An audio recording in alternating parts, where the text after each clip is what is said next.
नमस्कार, मी दिलीप बाविस्कर आपल्या digital smart teacher या यूट्यूब चॅनलवरती स्वागत करतो. जर आपण चॅनल सबस्क्राईब केलं नसेल तर प्लीज चॅनल सबस्क्राईब करून घ्या व प्रथम नोटिफिकेशनसाठी त्याच्या बाजूला असलेल्या बेल आयकॉनवर प्रेस करा. आज आपण स्टुडंट पोर्टलमध्ये जर येता पहिलीचे विद्यार्थी दाखल करायचे असतील तर ते कसे दाखल करायचे, त्यांच्या स्टेप्स काय आहेत याविषयी पूर्ण माहिती आपण आज पाहणार आहोत. एक्सेल फाईल कशी डाउनलोड करावी, त्या फाईलमध्ये माहिती कशी भरावी, त्या फाईलचा फॉर्मॅट कसा बदल करावा, ती फाईल कशी अपलोड करावी याविषयी पूर्ण माहिती आज आपण आपल्या व्हिडिओमध्ये पाहणार आहोत. चला तर मग आपण आता डिस्क्रिप्शन बॉक्समध्ये लिंक दिलेली आहे त्यावर क्लिक करा. क्लिक केल्यानंतर अशा पद्धतीचे पेज आपल्यासमोर ओपन होत असते. यामध्ये लॉग इन इयर या ठिकाणी आपल्या शाळेचा UDIS क्रमांक व पासवर्ड टाकून लॉग इन करायचे आहे. आपल्या शाळेचा युजर नेम म्हणून आपल्या शाळेचा UDIS क्रमांक टाकणार आहोत. त्यानंतर पासवर्ड टाकणार आहोत. त्यानंतर कॅप्चा कोड टाकणार आहोत. हे टाकल्यानंतर लॉग इन यावर क्लिक करायचे आहे. बघा, लॉग इन झाल्यानंतर अशा पद्धतीचा डॅशबोर्ड आपल्यासमोर दिसत असते. ज्या डॅशबोर्डमध्ये आपल्याला student details, student entry, promotion, attach, transfer, Excel, master, संच मान्यता, मेंटेनन्स, रिपोर्ट्स व लॉगआउट या एवढे टॅब आपल्याला दिसत असतात. तर आपण या आधीच्या व्हिडिओमध्ये ट्रान्सफर रिक्वेस्ट कशी पाठवायची याविषयी आपण व्हिडिओ पाहिला असेलच.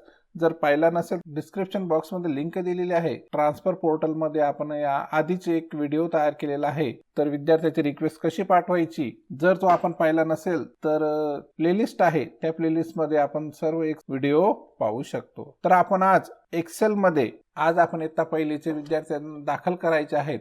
तर ते त्यांची न्यू एंट्री कशी करायची, तर त्यासाठी आपल्याला एक्सेलमध्ये डाउनलोड पर्सनल यावर क्लिक करायचे आहे. यावर क्लिक केल्यानंतर अशा पद्धतीचे पेज आपल्या समोर ओपन होत असते की ज्यामध्ये स्टँडर्ड आणि स्ट्रीम सिलेक्ट करावी लागेल. ड्रॉप डाऊन लिस्टमध्ये सिलेक्ट करावी. स्टँडर्ड म्हटल्यावर या ठिकाणी फक्त इयत्ता पहिलीच येत असते, फर्स्ट स्टँडर्ड, आणि स्ट्रीममध्ये नॉट ॲप्लिकेबल येत असते. त्यानंतर आपण हे डाउनलोड फाईल, जी फाईलमध्ये एक्सेल शीट आहे ती एक्सेल शीट डाउनलोड आपण इथून करणार आहोत. तर यावर आपण क्लिक करायचे आहे. बघा, या ठिकाणी क्लिक केल्यानंतर अशा पद्धतीचे फाईल डाउनलोड होत असते.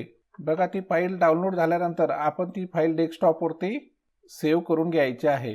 बघा, मी ती फाईल आता ओपन करीत आहे. बघा, आता आपण डाउनलोड केलेली एक्सेल फाईल आता ओपन झालेली आहे. त्यामध्ये अनेबल कंटेंट यावर आपल्याला क्लिक करावे लागणार आहे. बघा, त्यावर क्लिक केल्यानंतर अशा पद्धतीचे एक पेज आपल्या समोर ओपन होत असते. ज्या पेजमध्ये इन्सर्ट, अपडेट व डिलीट स्टुडंट डाटाबेसचा टॅब आपल्याला दिसत असतात. तर आपल्याला आता पहिलीचे विद्यार्थी नवीन टाकायचे आहे. तर आपण आता त्यासाठी आपण इन्सर्ट या टॅबवर क्लिक करणार आहोत. या टॅबवर क्लिक केल्यानंतर त्या विद्यार्थ्याची माहिती भरण्यासाठी आपल्याला एक नवीन पेज ओपन होत असते की ज्यामध्ये पर्सनल माहिती, जनरल माहिती, ऑदर आणि ॲडमिशन या 4 प्रकारामध्ये त्या पहिलीच्या विद्यार्थ्याची माहिती आपल्याला भरायची आहे. तर त्यासाठी पर्सनल माहितीमध्ये student name, date of birth, gender आणि मदर नेम ही माहिती आपल्याला आवश्यक असते. तर आपण आता फर्स्ट नेम टाकूया. तर आपण आता त्या विद्यार्थ्याचे नाव टाकणार आहोत. त्यानंतर वडिलांचे नाव, फादर नेम, त्यानंतर आडनाव, त्यानंतर त्या विद्यार्थ्याची जन्मतारीख आपल्याला टाकायची आहे. त्यानंतर मंथ सिलेक्ट करायचं आहे. त्यानंतर इयर सिलेक्ट करायचे आहे. त्यानंतर जेंडर सिलेक्ट करायचे आहे. त्यानंतर आईचे नाव टाकायचे आहे. ही झाली पर्सनल त्या विद्यार्थ्याची माहिती भरून. त्यानंतर आपल्याला जनरलमध्ये या ठिकाणी डिव्हिजन टाकायचे आहे. बघा, हे डिव्हिजन टाकताना आपल्या ए व बी असतात, तर इथं एक म्हणजे ए डिव्हिजन, दोन म्हणजे बी डिव्हिजन असं या ठिकाणी असतो. तर एक म्हणजे ए डिव्हिजन, त्यामुळे ए टाकू नये. ए जर टाकल्यास फाईल अपलोड होत नाही, एरर येत असतो. एक टाकायचे. त्यानंतर आता आपण ॲडमिशनकडे जाणार आहोत. ह्या ॲडमिशनमध्ये त्या विद्यार्थ्याचा रजिस्टर नंबर आपण इथं टाकायचा आहे. त्यानंतर ॲडमिशन तारीख, ज्या तारखेला त्या विद्यार्थ्याचं ॲडमिशन झालं ती तारीख, महिना आणि वर्ष, स्टँडर्ड फर्स्ट. त्यानंतर ऑर्डरमध्ये राष्ट्रीयत्व हिंदू, यामध्ये इस्लाम, ख्रिश्चन, शीख, बुद्धिस्ट, जैन, पारशी, जीव, ऑर्डर. तर तो जो विद्यार्थी आहे तो कोणता धर्माचा आहे ते यात सिलेक्ट करायचे. त्यानंतर त्याची कॅटेगरी सिलेक्ट करायची. हे सर्व झाल्यानंतर आपण या सेव्ह या बटनावर क्लिक करायचे. जर ही माहिती चुकलेली असेल तर आपण या क्लिअर यावर करायचे आहे, म्हणजे ही पूर्ण माहिती डिलीट होऊन जाते. बरोबर असेल तर सेव्ह यावर क्लिक करायचे आहे. बघा, सेव्ह केल्यानंतर रेकॉर्ड इन्सर्ट सक्सेसफुली असा मेसेज आपल्याला येत असतो. अशा पद्धतीने तुमच्याकडे जेवढे विद्यार्थी असतील तेवढे विद्यार्थी तुम्ही हे ॲड करू शकता. आपण आता पुढचा विद्यार्थी घेऊ. त्यानंतर त्याची जन्मतारीख टाकायची आहे. त्यानंतर जेंडर सिलेक्ट करायचे आहे. त्यानंतर मदर नेम सिलेक्ट करायचे आहे. त्यानंतर डिव्हिजन टाकायचे आहे. त्यानंतर रजिस्टर नंबर टाकायचा आहे. त्याच्यानंतर डेट ऑफ ॲडमिशन टाकायची आहे, ज्या दिवशी त्या विद्यार्थ्याचं ॲडमिशन झालं त्या दिवशी. त्यानंतर इनिशियल ॲडमिशन टाकायचे आहे. त्यानंतर रिलिजन टाकायचं आहे. त्यानंतर कॅटेगरीमध्ये कॅटेगरी सिलेक्ट करायची आहे आणि नंतर शेवटी ऑर्डरवरती ती माहिती सेव्ह करायची आहे. बघा, हा दुसरा विद्यार्थीसुद्धा सेव्ह झालेला आहे. अशा पद्धतीनं तुमच्याकडे पहिलीच्या वर्गात जेवढे विद्यार्थी दाखल झालेले असतील तेवढे विद्यार्थी तुम्हाला यात टाकायचे आहेत. हे विद्यार्थी टाकून झाल्यानंतर ही फाईल क्लोज करायची. बघा, आता आपण इन्सर्ट या टॅबची माहिती पाहिली. जर तुम्हाला असं वाटलं की विद्यार्थ्याची माहिती चुकलेली आहे, जन्मतारीख चुकलेली आहे, आईचे नाव चुकलेलं आहे, तर ती माहिती आपण कशी अपडेट करायची तर ते आपण यात पाहणार आहोत. तर अपडेट यावर क्लिक करायचे. यावर क्लिक केल्यानंतर त्या विद्यार्थ्याचा रजिस्टर नंबर आपण इथे टाकायचे आहे, ज्या विद्यार्थ्याची माहिती चुकलेली आहे. रजिस्टर नंबर टाकल्यानंतर गेट डाटा यावर क्लिक करायचे आहे. बघा, त्या विद्यार्थ्याची टाकलेली माहिती आपल्या समोर दिसत असते. या टाकलेल्या विद्यार्थ्यांमध्ये फक्त रजिस्टर नंबर सोडून बाकी सर्व माहिती आपल्याला बदल करता येऊ शकतो. ही माहिती जे आपल्याला बदल करायचे आहे ते आपण बदल करून त्यानंतर या अपडेट यावर क्लिक करायचे आहे, म्हणजे ती बदल झालेली माहिती अपडेट होऊन जाते. बघा, रेकॉर्ड सक्सेसफुली. त्यानंतर आपण ही फाईल सुद्धा या क्लोज बटनावरती जाऊन क्लोज करून देणार आहोत. त्यानंतर पुढची टॅब आहे डिलीट. या टॅबमध्ये एखाद्या विद्यार्थ्या डबल टाकला गेला असेल किंवा त्याची माहिती चुकीची टाकली गेलेली असेल तर तो विद्यार्थी एक्सेल शीटमधून डिलीट करता येऊ शकतो, तेही डिलीट या टॅबवरून. तर आपण डिलीट या टॅबवर क्लिक करायचे आहे. त्याचप्रमाणे या ठिकाणी ज्या विद्यार्थ्याची विद्यार्थी डिलीट करायचा आहे एक्सेल शीटमधून, त्याचा रजिस्टर नंबर टाकायचा आहे. त्यानंतर गेट डाटावरती क्लिक करायचे आहे. बघा, ती माहिती टाकल्यानंतर ती माहिती आपल्या इथं दिसत असते. जर तो विद्यार्थ्याची माहिती आपल्याला चुकीची असेल तर ते आपण इथे डिलीट करायचं आहे.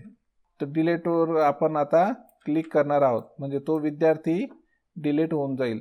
Record deleted successfully. त्यानंतर ही फाईल क्लोज करून द्यायची. बघा, आता आपण या तीनही टॅबची माहिती पाहिली, ज्यामध्ये इन्सर्ट, अपडेट व डिलीट. तर आता आपण ही सेव्ह अँड क्विट करून देऊ. परत तीच फाईल आपण आता ओपन करून पाहणार आहोत. बघा, ते एका विद्यार्थ्याचे नाव आपल्याला इथं दिसत असते. आता पुढची स्टेप, फार महत्त्वाचे आहे, ज्यामध्ये विद्यार्थ्यांचा आता फॉर्मॅट आपल्याला बदल करायचा आहे. त्यासाठी आपण आता सर्वप्रथम ती जी फाईल आहे, फाईलवर क्लिक करायचे आहे. त्यानंतर F2 दाबायचे आहे. फंक्शन 2 ची टॅब दाबायची आहे. ते दाबल्यानंतर Ctrl+C करायचे आहे. त्यानंतर ती फाईल ओपन करायची आहे. ही फाईल ओपन केल्यानंतर या फाईलवरती जायचे आहे. फाईलवर गेल्यानंतर सेव्ह ॲज या बटनावर आपल्याला क्लिक करायचे आहे. त्यावर क्लिक केले. ज्या ठिकाणी ते आपण फाईल ठेवलेली आहे त्याच ठिकाणी एक फोल्डर केलेला आहे. त्या फोल्डरवर मी क्लिक करणार आहोत. आपल्याला ज्या ठिकाणी आपल्याला सेव्ह करायचे आहे ती फाईल आपण ब्राउज करायची आहे. त्यानंतर आपण ज्या फाईलचे नाव सिलेक्ट केले होते, कॉपी केलेली होती, ते इथं पेस्ट करून द्यायचे आहे. त्यानंतर आता या ठिकाणी सेव्ह ॲज टाईप या ठिकाणी आपल्याला आता या ड्रॉप डाऊन लिस्टमध्ये आपल्याला शोधायचं आहे ती फाईल कोणत्या फॉर्मॅटमध्ये पाहिजे. त्यांना CSV, तर त्यांना ती फाईल CSV कॉमा डिलिमिटेड या फॉर्मॅटमध्ये ती फाईल आपल्याला अपलोड करायची आहे. तर ती फाईल आपण त्यावर क्लिक करणार आहोत. क्लिक केल्यानंतर आपण या सेव्ह या बटनावर सेव्ह करणार आहोत. त्यानंतर येस यावर क्लिक करणार आहोत. ती फाईल आता कन्वर्ट झालेली आहे. CSV फॉर्मॅटमध्ये ती सेव्ह झालेली आहे.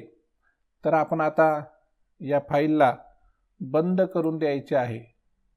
बघा या ठिकाणी आता आपल्याला एक्सटेन्शन असलेल्या XLS व CSV या दोन एक्सटेन्शन असलेल्या वेगवेगळ्या फाईल आपल्याला एकच फाईल दोन वेगवेगळ्या एक्सटेन्शनमध्ये आपल्याला दिसत असतात. तर आता आपण लॉग इन करायचे आहे. लॉग इन केल्यानंतर परत या एक्सेलमध्ये अपलोड पर्सनल यावर क्लिक करणार आहोत. यावर क्लिक केल्यानंतर सिलेक्ट फाईल अपलोड स्टेप 1. तर आपण सर्वप्रथम आपण जी CSV फाईल तयार केलेली आहे, एक्सेल फाईल, ती या ठिकाणी आपण ब्राउज करणार आहोत. तर ती फाईल आता आपल्याला कुठं आहे ती ब्राउज करायची आहे. ही ती फाईल CSV. त्यानंतर आपण ओपन करणार आहोत. बघा ती फाईल इथे झालेली आहे. तर आता आपण ती फाईल अपलोड करणार आहोत. बघा upload step 1 completed. Please click on upload step 2 साठी आपण ओके करायचे आहे. त्यानंतर अपलोड स्टेप 2 यावर क्लिक करणार आहोत. बघा अशा पद्धतीने आपण टाकलेला विद्यार्थी या ठिकाणी ॲड झालेला आपल्याला दिसत असतो.